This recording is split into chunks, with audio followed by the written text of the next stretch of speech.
la señal de sus mecánicos. Ayer fue sancionado. Creo que fueron con 18.000 euros. Habían marcado la señal de salida de sus coches cuando venía uno de los vehículos. Ahí sale también Kobayashi.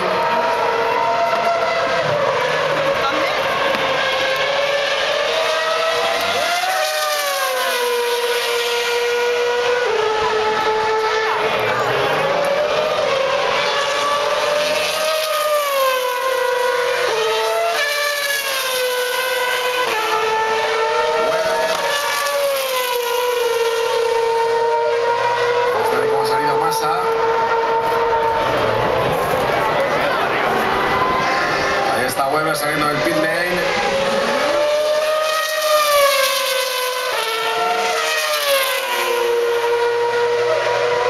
Justo ahí.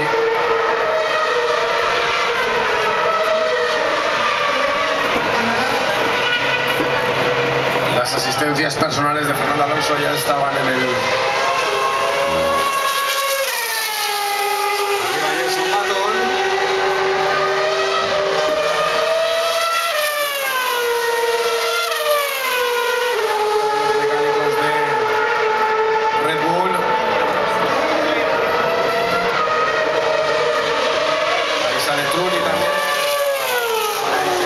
Y se tira.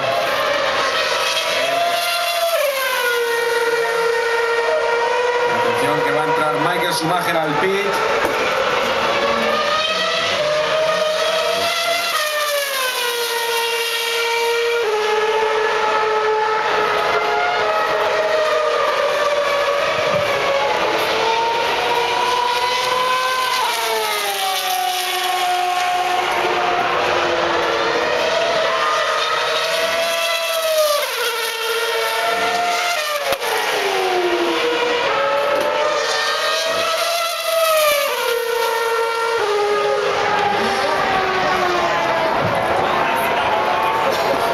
Schumacher y de la Rosa que estaban en el pit.